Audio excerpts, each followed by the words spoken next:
wayo dadi bayana wallahi bayana. A cikin wannan shirin mun kawo muku cikakken bidiyo na wannan yarinyar wanda yake da yake tattarar da a halin yanzu. Masu sauraro idan wannan shine zuwanku na farko zuwa ga wannan shafin namu kar ku manta da dangwala mana alamar subscribing da dangwala mana alamar liking akan wannan bidiyo. A cikin wannan shirin namu da yau mun kawo muku cikakken rahoto tare da cikakken bidiyo na wannan yarinyar wadda take take tattarar da a halin yanzu.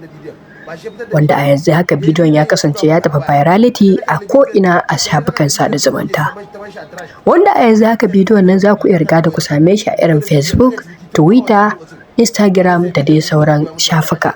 Wanda a yanzu haka akwai wasu manya-manyan shafuka waɗanda a yanzu in dai ka riga da ka nemi wannan bidiyon za ka riga da ka same shi. Wannan dalili ne da ke ne saka muka riga da muka binciko muka gani cewa ya dace mu kawo muku takaitaccen rahoto dangane da wannan abin da yake ta faruwa a halin yanzu.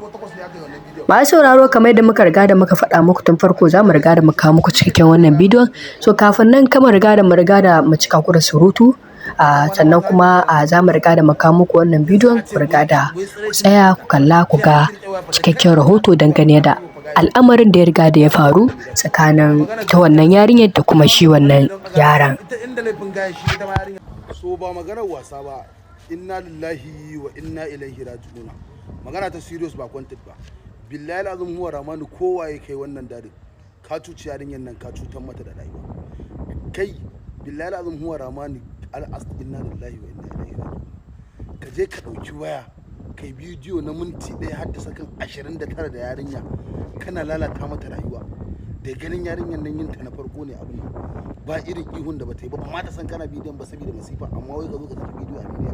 da yake dan ta shegiya ne kai ai wallahi hote ga kai dadin na ka'ida na da Allah ba a taba object din da kan lare na ya baci ba irin wannan saboda yarinyar nan fa ba karuwa bace amma ka duba cin mutuncin da kai mata da ita kai dan karuwa ne ta shegiya dan siniya Allah ya tsine ma kafa ta shi ai wallahi ko karuwa ce wannan Allah ma la san na kalli bidiyon nan amma ne da na sanin kallon bidiyon nan wallahi kun so da na ƙara kallon bidiyon nan ma la san ban ji dadin abin da ya faru ba wallahi sai Allah kai sai da fara kallon abin nan fodin sakan 40 fa ba sawun sannan na kunna sawun na ga abin da yarinya abin tausayi yin ta na farko fa kenan wallahi ina dan shegiya zaka ci gudun uwar ku sare mai gindin ku rike shi an yarinyar nan yarinyar nan ita ce cikakke iska wallahi duk abin da ya faru ita ta kanta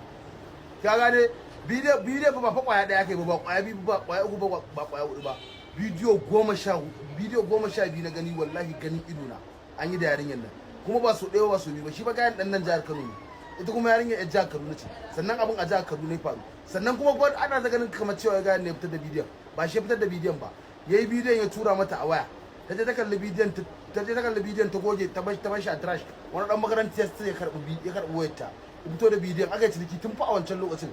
aka sai bidiyon 200,000 ya mutu da karshe da ya ta CID aka je aka sulhunta magana bidiyo ta kuna kuma kawai sai je da yamma kawai bidiyo ya gun kusu domin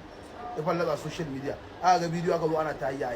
gayan nan bai da laifi kawai sai da yi mata bidiyo sannan kuma fa abin nan ba fa za ka yi shi ba shekara ɗaya kenan ina tunanin yau da wata ɗaya da kwana ko 8 ne aka yi wannan bidiyon wannan hoton da na gafe muku a Twitter ne screenshot din shi tun shekara ɗaya baya wannan hoton ya fita sannan ni ka inna lillahi wa inna ilaihi raji'un dan wana mata wai me yake damun ku ne fi sabilillah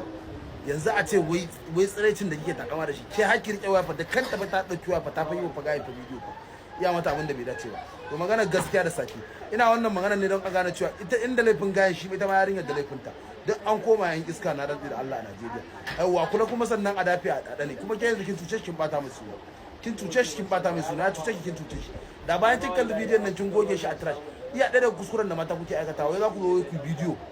a snap ku goge shi a iyakan photos ba ku goge shi a snap ka goge a kai ina lillahi da kuma yau masu bin diyar suna son bidiyon nan zan ci kutumar uban ni ba dan iska bane kawai dai na kalla wallahi da kwaya 12 na kalla bidiyon su kuma din nasu ne sun yi ba yanzu ba so alhamdulillah na yi free yanzu kani na sallame shi a asibiti mun dawo kuma za mu ci gaba da magana zan yi magana akan mai sharu da wannan gayin Ismail Bagadawa kafin dai in fara magana akan zan yi magana akan magana da ake dangane da update